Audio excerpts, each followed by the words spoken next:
آگے بڑھے.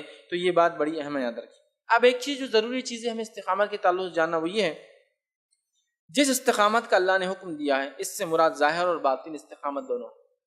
جس استقامت کا اللہ نے حکم دیا ہے وہ ظاہر اور باطن دونوں میں، یاد رکھیں. ظاہر بھی استقامت ہو اور باطن میں بھی استقامت ہو، یاد رکھیں. اس لیے کہ منافقین نے ظاہر استقامت کا جو دعویٰ کیا تھا، باطن میں دین پر نہیں جمے تھے، وہ باطن میں وہ کافر تھے، لیکن ظاہر کیا بول رہے تھے اپنے آپ کو؟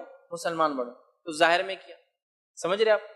تو ظاہر اور باطن دونوں میں استقامت ضروری ہے. اگر ہم نے ایسا نہ کیا تو حقیقت میں استقامت کیا ہے ہم نے اس کو نہیں سمجھا. اللہ رب العزت فرماتا سورہ شعراء سورہ نمبر 26 آیت نمبر جو ہے 88 اور 89 88 and 89 میں فرماتا کہتا ہے یوم لا ينفع مال ولا بنون الا من اتى الله بقلب سلیم. ابراہیم علیہ السلام کا پورا واقعہ ختم ہوا.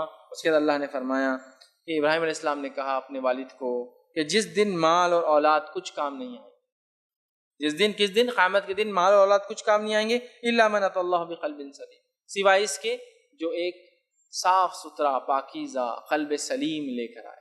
مطلب قلب سلیم انسان لے کر آئیں گے روز قیامت تو کامیاب ہے، ورنہ لوگ کامیاب نہیں ہونے والے. ایک صاف ستھرا پاکیزہ دل لے کے جانا ہے، ٹھیک ہے. تو ظاہر اور باطن دونوں کا درست ہونا میں اس لیے کہہ رہا ہوں، اس لیے کہ منافقین کا باطن خراب تھا، ظاہر اچھا تھا، کام نہیں آنے والا. ادھر بہت سارے لوگ ایسے بھی ہو سکتے جن کا باطن اچھا اور ظاہر خراب ہو، مطلب ظاہر ان کا اچھا اور باطن خراب ہو. اس معنی میں ہم نے ایک مثال دیکھ لی منافقین کی کہ وہ دل سے جو ہے اپنے آپ کو اسلام نہیں قبول کرے. ایک ایسا بھی انسان دل سے اچھا، اسلام کو حق مانتا، سب مانتا، لیکن اسلام کے کوئی احکام پہ عمل نہیں کرتا.